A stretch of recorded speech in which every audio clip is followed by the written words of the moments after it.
Salut à vous, ici Fouine, et aujourd'hui on va débriefer le Grand Prix de Turquie où il n'y a eu aucun abandon. Et ouais, c'est suffisamment rare pour être signalé et c'est surprenant. Bon bah tant mieux hein, d'un côté. Hein. Tant mieux, c'est que... Et pourtant c'était pas évident hein, au vu de comment était la piste. Mouillée, et puis en train de sécher, mais trop grasse. Bon, ça a permis de voir qu'il y avait un nouveau type de pneu, le pneu intermédiaire devenant slick, et qui suffit pour bien tenir en course. Enfin, qui suffit, ça n'a pas été facile, hein, on va pas se le cacher. Hein. D'ailleurs, le seul pilote, au final, à avoir tenté jusqu'au bout cette stratégie de rester sur un seul train de pneus, c'est Ocon. Et disons qu'il y avait d'autres candidats, mais soit bah, ça n'a pas fonctionné, soit bah, c'est qu'on a voulu impérativement essayer de sécuriser les positions. Allez, on se fait tout de suite le débrief et on va commencer comme d'habitude en 20e position. Et comme d'habitude, bon, bah, Mazepin hein, derrière, avait l'occasion d'être quand même devant un petit peu, mais bon, hein, comme d'habitude, hein, de toute façon. De toute façon, c'est comme ça. Schumacher 19e qui avait fait une très bonne qualification, qui avait réussi à se qualifier en 14e position. Bon, certes, c'est un petit peu à relativiser cette 14e position dans le sens où Sainz n'avait pas couru les Q2, mais quand même, le fait qu'il se qualifie pour les Q2 est quand même un exploit. C'est important à signaler. Et bon, il n'a pas eu de bol avec l'accrochage avec Fernando Alonso. Il aurait peut-être pu résister un peu plus, mais bon, qu'on soit clair, à un moment donné, ça n'aurait pas fonctionné du tout. En 18e position, Sébastien Vettel. Sébastien Vettel qui, pendant un petit moment, je dirais facilement presque la bonne moitié de la course, pouvait avoir un petit point. Et vers la mi-course, ils ont tenté. Ils ont essayé de faire la stratégie du pneu slick. Ça n'a pas fonctionné. Bonne tentative, mais malheureusement, non. C'est un coup de poker qui est raté. Dommage, mais j'apprécie la tentative de Vettel, très franchement. J'apprécie. C'est sûr que ce n'est pas satisfaisant, évidemment, la 18e position, personne ne se satisfait de ça, mais moi je préfère retenir qu'il a essayé, ça n'a pas marché malheureusement. Autrement, il faisait quand même une plutôt bonne course hein, avec la voiture. 17e position, Nicolas Latifi. Bon, moi j'ai pas grand chose à dire sur lui. C'était dur comme course. 16e position, Alonso qui, évidemment, ça fait partie de mes déceptions parce qu'il était bien parti pour être dans le top 5. Malheureusement, Gasly a anéanti ses chances et comme il dirait certainement Alonso, 5 seconds, it's a joke. Ouais. Et bon, après, il s'est pris 5 secondes à son tour après avoir percuté Schumacher, mais de toute façon, le mal était déjà fait. C'est dommage pour Alonso qui, je suis sûr, aurait rapporté plus de points. Même pas mal de points pour son écurie, mais c'est triste, c'est comme ça. Hein, c'est les aléas de la course. 15e position, George Russell, pas grand chose à dire. C'était plutôt compliqué de toute façon. Il peut mieux s'exprimer quand la piste est complètement trempée, mais là, bon, les performances de la voiture parlent. Hein. C'est comme ça. 14e position, Yuki Tsunoda, très clairement une déception. Et il réussit à aller en Q3, mais une seule erreur a suffi à anéantir sa course. Et puis même, quand je vois Tsunoda 14 et que Gasly est 6, je suis désolé, il y a un problème. Hein. Voilà, c'est... Encore une fois, il peut remercier le fait qu'il soit japonais et que Honda soit japonais. Ah, ça ne va pas, Tsunoda, ça ne va pas du tout. Mais alors, pas du tout. 13e, Daniel Ricciardo qui s'était fait surprendre lors des qualifications et qui s'est malheureusement qualifié que 16e. Et du coup, il a essayé de faire une remontada, mais voilà, c'était mission très difficile pour cette voiture qui ne semblait pas forcément la plus adaptée. notamment par rapport à la bataille avec Ferrari. Bon, là, c'est comme ça. 12e position Raikkonen et 11e position Giovinazzi. Pour être très sincère, je n'ai pas vraiment suivi énormément leur course. C'est vrai qu'on ne s'est pas trop attardé sur eux. Mais je pense quand même que c'est des positions très honorables quand même qu'ils réussissent à atteindre parce que quand même ils sont devant une Aston Martin, ils sont devant une Alpine. Bon, certes, on sait pourquoi, mais quand même. Devant les Williams, devant une Alpha Tauri. Bon, c'est vrai qu'on aurait préféré que ce soit le meilleur d'Alpha Tauri qui soit derrière. Comme ça, on aurait pu dire vraiment que voilà, ils ont vraiment une excellente voiture. Mais bon, il faut le pilote, hein. Et voilà, bon, devant Ricardo, bon, c'est vraiment une contre-performance hein, pour Ricardo, mais bon, c'était difficile. Donc du coup, 11e et 12e, bon, là, c'est vraiment décevant d'un autre côté parce qu'il ne marque pas les points, mais et pourtant, il mérite hein, quand même d'avoir quelques points. Bon, après, qu'on soit sincère, à moins qu'il y ait une grosse surprise, je pense que Alfa Romeo va rester tranquillement en 9e position. Ensuite, 10e position, Esteban Ocon. Donc, comme je l'ai dit, c'est le seul pilote à avoir tenté de garder ses pneus jusqu'au bout. Et ça a plutôt bien fonctionné. Il a réussi à conserver une 10e position. Bon, il a perdu un petit peu face à Stroll, mais bon, à un moment donné, les pneus, ça ne faisait plus de miracle, hein. Donc du coup, Ocon 10e, c'est bien. Après, c'est vrai que par rapport à Alpha Tauri, bah, ils perdent du terrain, mais bon. On prend tous les points qu'on peut. Ensuite, 9e position, Lance Stroll. Lance Stroll qui, très franchement, voilà, s'en sort plutôt bien. C'est un des pilotes qui, déjà, il s'en sortait bien sous la pluie, hein, très franchement, quand on s'en souvient ce qui s'est passé l'année dernière. Là, c'était plus difficile de reproduire l'exploit avec la voiture qu'ils ont parce que très clairement, elle n'est pas bien optimisée cette voiture. On le sait, hein. Elle est même très décevante par rapport à ce qu'on était en droit de s'attendre. Donc voilà, il fait avec les armes qu'il peut et c'est comme ça. Mais 9e, c'est une bonne performance, plutôt bonne performance. 8e position, Carlos Sainz en mode reconquête. Il avait démarré en fond de grille. Et du coup, il rattrape avec une magnifique 8e position. Bravo Sainz, franchement, oui. Pilote du jour, oui, il en fait certainement partie. Et moi, je le confirme, hein, il en fait partie. Donc, ouais, belle remontée de la part de Sainz. Ça fut pas facile, mais quand même, il réussit à être à 51 secondes de la voiture de tête. Donc je vous laisse imaginer à quel point il a dû cravacher pour vraiment remonter toutes ses positions. 7e position, Lando Norris qui a fait ce qu'il a pu avec sa voiture. 7e position, c'était compliqué hein, pour les McLaren de toute façon, mais belle position quand même. Bravo Norris. Et sa lutte avec Hamilton, de toute façon, il pouvait pas trop lutter. Tiens d'ailleurs, ça me fait penser, je reviens un petit peu sur Tsunoda. Juste quand même, pour le défendre sur un point, c'est sa défense sur Hamilton, qui était vraiment très bonne. Franchement, la défense était très bonne. Il a tenu pas mal de temps.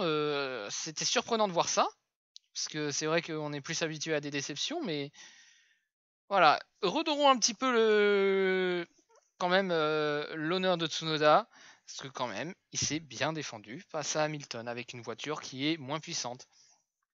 D'ailleurs, Gasly, lui, n'a pas pu défendre bien longtemps à côté.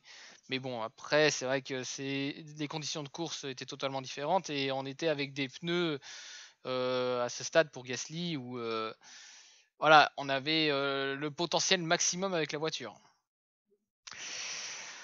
Voilà. Bon, ben, 6e position Gasly qui, malgré cet accrochage avec Alonso et les 5 secondes de pénalité qu'il a eu, fait une excellente 6e position. Il était même sur le point de rattraper Hamilton à la toute fin. Mais bon, les les pneus, après, on parlait. Hein, il avait bien nettoyé les pneus et du coup, bah, il n'a pas eu l'occasion malheureusement de pouvoir dépasser Hamilton. Mais quand même, 6e position, c'est à noter. C'est une excellente performance pour les Alpha Tauri. Donc bravo Gasly. Bravo, bravo. 5e position, Hamilton. Et là, je me pose la question. Aurait-il dû écouter le pit stop? Est-ce qu'il aurait dû y aller? Est-ce qu'il aurait dû subir? Est-ce qu'il aurait dû tout simplement obéir à son équipe? On a bien vu que la dernière fois, bon, ça avait marché. Bon, là, je suis plutôt dans le genre, ils ont sécurisé les points, mais à quel prix? Et ouais, moi, je pense qu'il aurait mieux fait de le laisser aller jusqu'au bout, mais bon, ils avaient certainement d'autres données pour les températures des pneus pour dire non, non, non, non, si on fait ça, on fonce droit dans le mur, ça peut éclater à tout moment. Je pense que c'est surtout pour ça qu'ils ont voulu sécuriser au maximum. Donc, ouais, c'est surprenant quand même, parce que il était à un stade où il était en 3e position, derrière Pérez et Leclerc. Leclerc qui avait tenté d'ailleurs de rester jusqu'au bout, qui était en première position, mais bon, les pneus ne répondaient plus, donc du coup, il a fallu qu'il s'arrête. Mais, du coup, on avait Bottas, Verstappen, Hamilton. Les chronos de Hamilton, sauf erreur de ma part, mais étaient plutôt bons. Je pense que, très franchement, après c'est vrai que c'est plus simple d'analyser comme ça, mais je pense très franchement que il aurait pu aller jusqu'au bout. Et que dans le pire des cas, il aurait perdu jusqu'à la 4e, 5, ouais bah oui, en 5e position dans le pire des cas. Mais je trouve que c'est dommage de ne pas avoir tenté parce que d'un côté Pérez le rattrapait, mais c'était pas suffisamment rapide non plus. Hein. Ça aurait pu tenir à un tour près. Donc, je pense que techniquement, Mercedes a fait une petite erreur de stratégie.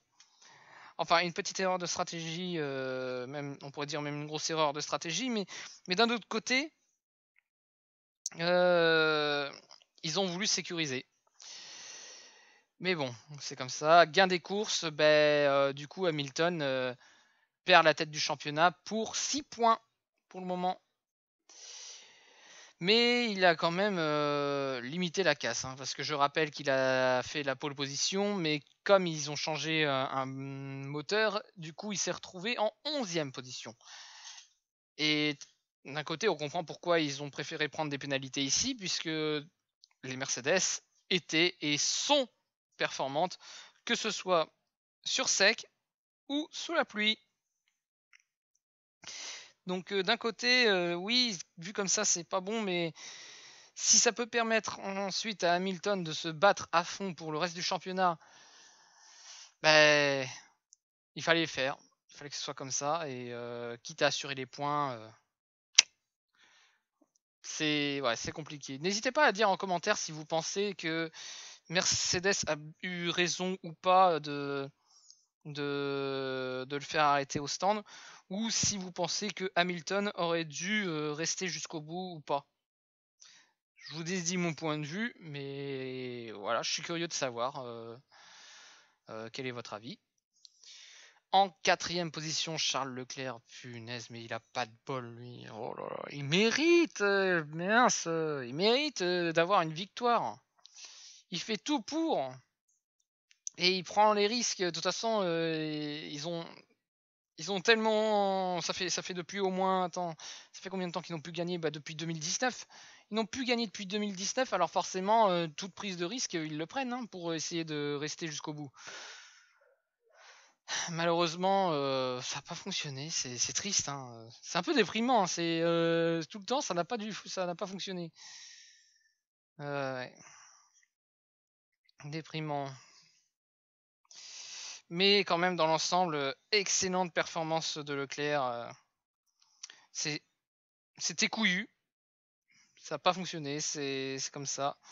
Mais 4e position, C'est bien pour Ferrari, c'est bien pour le championnat constructeur aussi. Donc voilà, suspense pour la 3e place du championnat constructeur. 3e position, Pérez qui fait le taf. Il fait le taf qu'on lui a demandé de faire, c'est-à-dire d'être au plus près de Verstappen et de faire bouclier sur Hamilton. Et là, punaise, il l'avait fait le bouclier. Hein.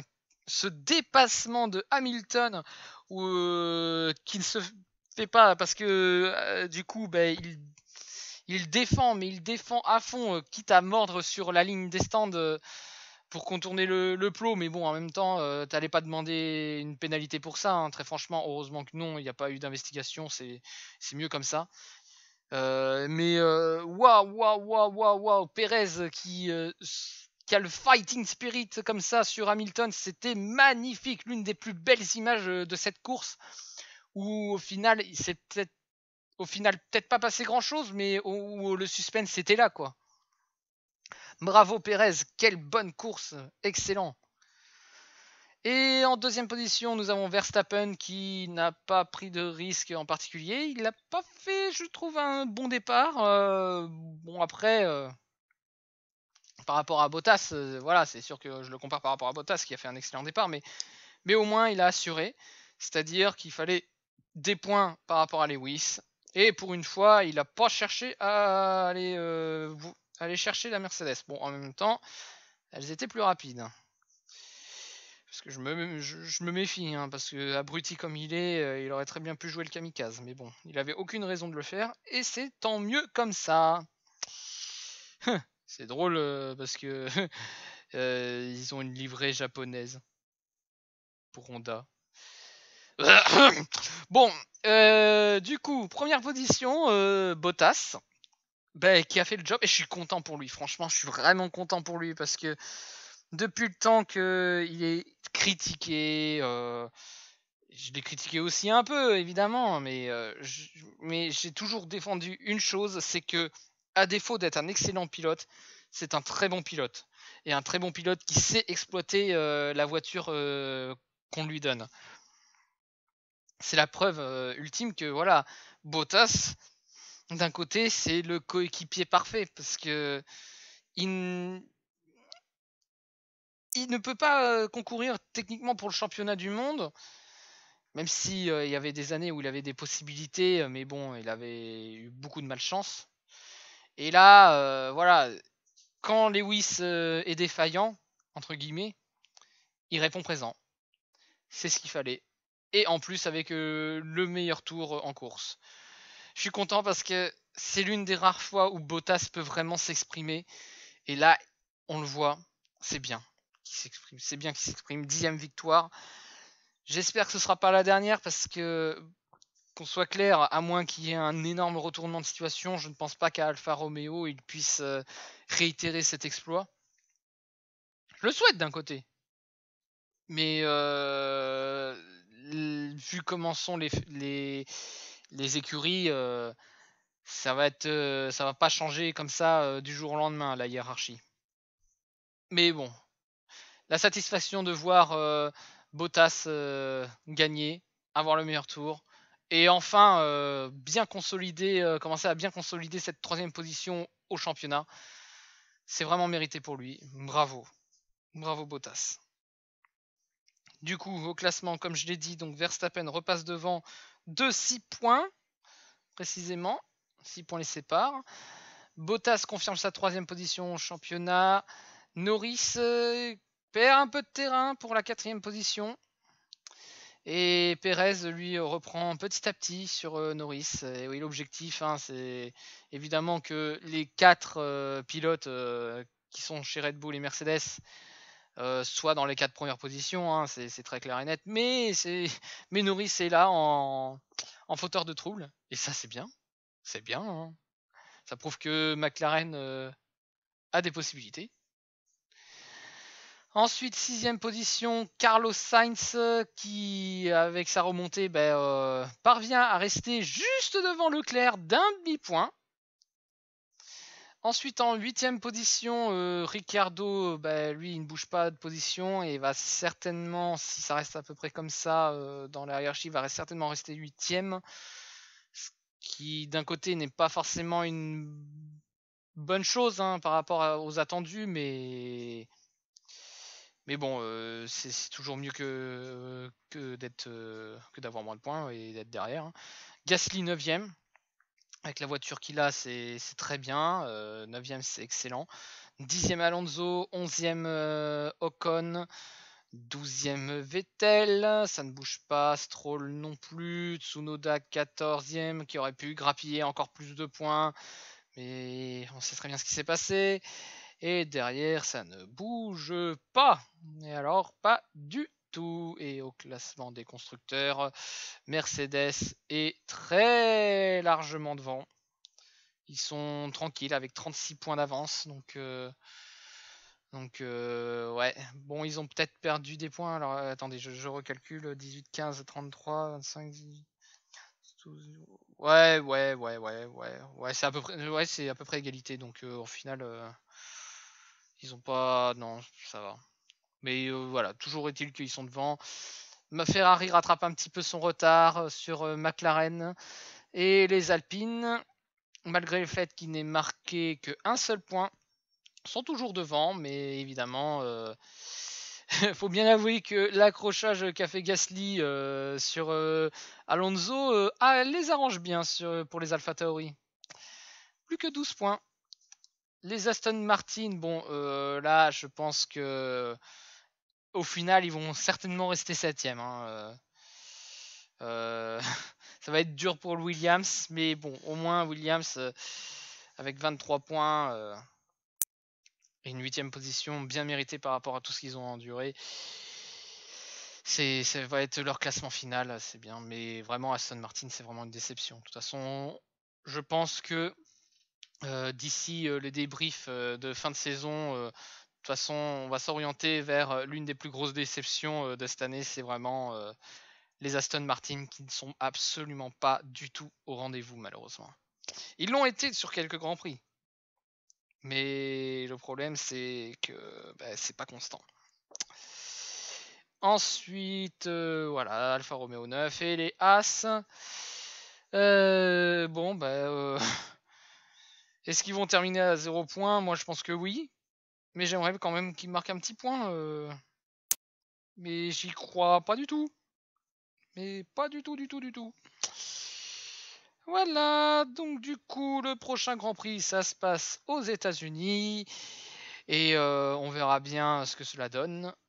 Et ce sera le premier Grand Prix des États-Unis depuis la Covid. Et tant mieux qu'on retourne aux États-Unis et qu'on retourne même, on va dire, qu'on est parti sur 3 Grands Prix en Amérique, à savoir les États-Unis, le Mexique et le Brésil. Et enfin, les 3 derniers Grands Prix, il restera celui du Qatar, de l'Arabie Saoudite, si c'est terminé, parce que apparemment c'est toujours en chantier. Mais bon, pour le tracé qu'ils font, comment dire, ça a l'air d'être merdique. Et Abu Dhabi, qui sera comme d'habitude le dernier Grand Prix. Voilà, bon on se retrouve dans 2 semaines pour le prochain débrief. Et voilà, c'est sur ça qu'on se laisse. N'hésitez pas à commenter, liker et partager la vidéo si cela vous a plu. N'hésitez pas à dire ce que vous pensez du Grand Prix. Et oh, j'ai failli oublier. Voilà, 15 sur 20 pour moi.